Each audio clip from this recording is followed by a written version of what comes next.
శుక్లాంబరధరం విష్ణుం శశివర్ణం చతుర్భుజం ప్రసన్నవదనం ఝాయేత్ సర్వవిఘ్నోపశాంతయే.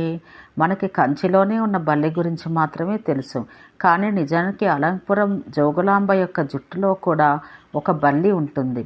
అలాగే ఒక తేలు, గబ్బిలం, కపాలం ఉంటాయి. ఈవిడే నగ్నంగా ఒక శవం మీద కూర్చుని శవసాధన చేస్తున్న 85 సంవత్సరాల వయోవృద్ధురాలుగా, మహామాంత్రికురాలుగా కనపడుతుంది.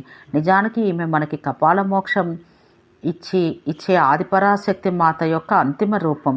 ఈ లెక్కన చూస్తే కపాలం ప్రేత శరీరం చేత పట్టుకుని ఆదిపరాశక్తి రూపంలో బ్రహ్మరంధ్ర దేవత అయిన దీని లోపల ఉండే బ్రహ్మాండ చక్ర కృష్ణ బిలానికి అధిదేవతగా జోగులాంబాదేవి మాతగా ఉంటుంది.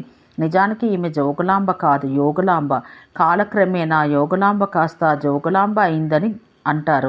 విచిత్రం ఏమిటంటే కంచి క్షేత్రంలో 2 బల్లులుంటే ఈమె జుట్టులో ఒక బల్లి ఉంటుంది. నిజానికి ఈ అమ్మవారిని గృహచండీ మాతగా పిలుస్తారు. పైగా ఈవిడ ఆగ్నేయ దిశలో ఉండే ఎల్లప్పుడూ వేడి ఆవిర్లతో, తన శక్తితో చాలా ఉగ్రరూపంగా కోరపళ్ళతో ఉంటుంది. ఆదిలో అమ్మవారి పన్ను పడిన చోట ఈమె ఉందని అంటారు.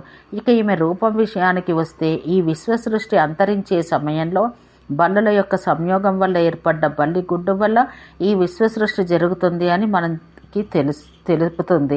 కంచిలో ఈ 2 బల్లులు బతికే ఉండడానికి ఆధారమైన శక్తి మన జోగులాంబ అమ్మవారు ఇస్తున్నారు. ఎందుకంటే ఈమెకున్న దహన శక్తి వల్ల అత్యంతిక ప్రళయంలో నీరు ఆవిరిగా మారిపోవడం వల్ల బల్లి, తేలు, గబ్బిలం అనే 3 జీవులు బతికిపోతున్నాయి. బ్రహ్మ కపాలం కూడా ప్రాణశక్తితో మిగిలిపోతోంది. బల్లి కాస్త విష్ణు రూపం అన్నమాట. ఎందుకంటే బల్లి తాకడం అనేది మనం విష్ణు కంచిలో చూస్తాం. అలాగే తేలు అనేది శివరూపం. ఈయన కంఠమునందు విషమును ఉంచుకున్నాడు కాబట్టి తేలులో విషం ఉంటుందని లోకవిదితం. గబ్బిలం అనేది రక్తం తాగే క్షీరదం. మరి అమ్మవారు కూడా రక్తబీజధారియే కదా. గబ్బిలం అనేది అమ్మవారి రూపం. ఇక కపాలం అనేది బ్రహ్మదేవుడికి సంకేతం. వీరభద్రుడి యొక్క కోపాగ్ని వల్ల తన పంచముఖాల్లో ఒక ముఖం ఖండించడం, అది కాస్త బ్రహ్మకపాలంగా మారి ఆయన చేతికి అంటుకోవడం లోకవిదితం. అంటే బల్లి, తేలు, గబ్బిలం, కపాలం అనేవి విష్ణువు, శివశక్తి, బ్రహ్మస్వరూపం అన్నమాట. అంటే జోగులాంబ అమ్మవారి ఈ 4 శక్తి స్వరూప దేవతలను తన జటాధారియందు ఈ జీవరూపాల్లో ఉంచి పునఃసృష్టికి కారకమవుతుందని తెలుస్తోంది. ఈ జీవులు కాస్త అర్ధభాగాలుగా విభజన చెంది పునఃసృష్టిస్తున్నాయి. ఈ విశ్వమందు సృష్టి, స్థితి, లయం, లాస్యం చేస్తున్నామయ్య అని అన్నమాట.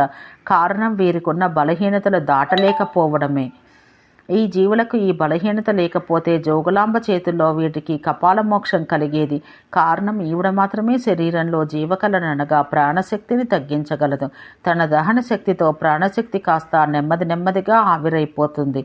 కాకపోతే ఈ దహన శక్తికి ఈ జీవుల రూపంలో ఉన్న దైవశక్తి స్వరూపాలు తట్టుకోలేక రక్షించమని అమ్మవారిని వేడుకునేసరికి వీరికి ఉపశమనం కోసం విష్ణుమూర్తికి మేడి ఆకులు, శివుడికి బిల్వపత్రాలు, అమ్మవారికి సువాసన పువ్వులు, బ్రహ్మదేవుడికి నాదముతో ఉపశమనం ఇచ్చి వారిని తిరిగి పునర్జీవనం చేసి విశ్వ సృష్టిలో తిరిగి సృష్టి, స్థితి, లయ, లాస్యం ప్రక్రియలు చేసుకోమని అనుజ్ఞ ఇవ్వడం జరుగుతోంది.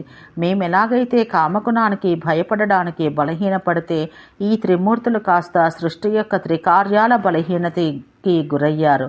దాంతో వీరందరూ కూడా మా కథలాగే కంచికి చేరుకొని దేవి కంచి, శివ కంచి, విష్ణు కంచి ఏర్పరచుకున్నారు.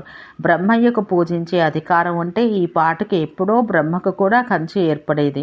ఆయనకు అవకాశం లేదు. దానితో అది కాస్త బ్రహ్మరంధ్రంగా, ఖాళీ పాత్రంగా ఏర్పడిందని అంటారు.